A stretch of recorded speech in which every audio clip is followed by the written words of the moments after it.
بسم اللہ الرحمن الرحیم۔ السلام علیکم دوستو۔ اسلام ایک کامل اور مکمل دین ہے جو زندگی کے تمام شعبوں پر محیط ہے، جو ہر بشری تقاضوں، رشتوں اور ذمہ داریوں کو نہ صرف بیان کرتا ہے بلکہ اس کی حدود و قیود سے بھی آگاہ کرتا ہے تاکہ انسان اپنی بشری لغزش کے باعث توازن نہ کھو بیٹھے اور معاشرے میں فساد کسی کیفیت پیدا نہ ہو جائے۔ والدین اور اولاد کا رشتہ بقیہ تمام رشتوں کے مقابلے میں بہت زیادہ مضبوط اور قریبی ہوتا ہے،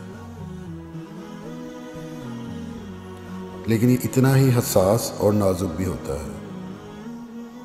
فرائض، ذمہ داری اور حقوق کے درمیان توازن نہ رہے تو خونی رشتے بھی قائم نہیں رہتے۔ فی زمانہ نسل انسانی اپنے دور کی سب سے جدید اور انقلابی تبدیلیوں سے گزر رہی ہے، جس کے باعث تہذیبوں کا ٹکراؤ اور بھی زیادہ ہو گیا ہے، لیکن کہیں کہیں تو تہذیبوں کا ملاپ ہوتا ہوا بھی نظر آ رہا ہے، جس کی ایک مثال ہمارے بچوں اور بچیوں کی پسند کی شادی پر اصرار ہے۔ ہمارے عالم دین بھی یہی کہتے ہیں کہ شادی تو ہوتی ہی پسند کی ہے، جس میں والدین کے ساتھ ساتھ بچوں کی رضامندی بھی شامل ہوتی ہے، کیونکہ جن افراد کو ساری زندگی کے لیے سب سے قریبی رشتے میں باندھا جاتا ہے، اس میں ان کی رائے ہی سب سے زیادہ اہمیت کی حامل ہوتی ہے۔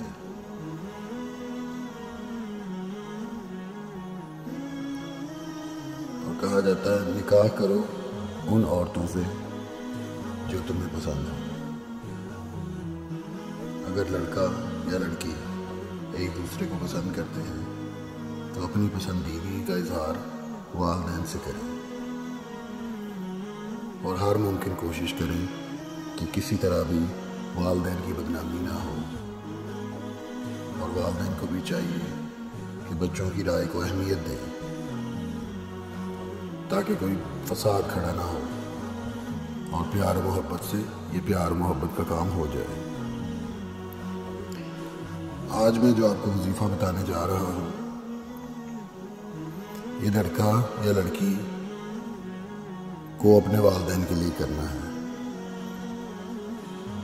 تاکہ وہ اپنی مرضی اور خوشی سے یہ رشتہ کروا دے اور اپنی دعاؤں کے سائے میں اپنی بیٹی کو رخصت کرے، اور اگر لڑکا ہے تو اس کی دلہن کو دعاؤں کے سائے میں اس گھر میں لے کے آئے اور اسے بہو نہیں بلکہ بیٹی کا مقام دے تاکہ گھر کا ماحول خوشگوار ہو سکے۔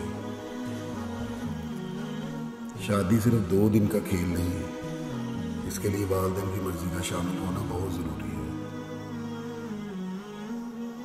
والدین کی رضامندی کے بغیر محبت کی شادی اس کتاب کی مانند ہوتی ہے جس کا صرف سرور کی خوبصورت ہوتا ہے۔ اس کے لیے جو وظیفہ میں آپ کو بتانے جا رہا ہوں، یہ ایک بہت پرتاثیر وظیفہ ہے۔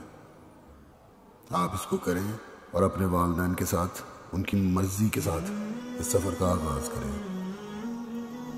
یہ جو اسم میں آپ کو بتانے جا رہا ہوں، ہر وقت اس اسم کا ورد کرنا ہے اور روزانہ 2 رکعت نفل حاجات شادی کے لیے پڑھنے ہیں۔ فجر کی نماز کے بعد 133 مرتبہ یا لطیفو کا ورد کرنا ہے، اور رات کو سوتے وقت اول و آخر 11 مرتبہ درود ابراہیمی پڑھنا ہے۔ اس کے بعد سورۃ اخلاص کو 41 مرتبہ پڑھنا ہے۔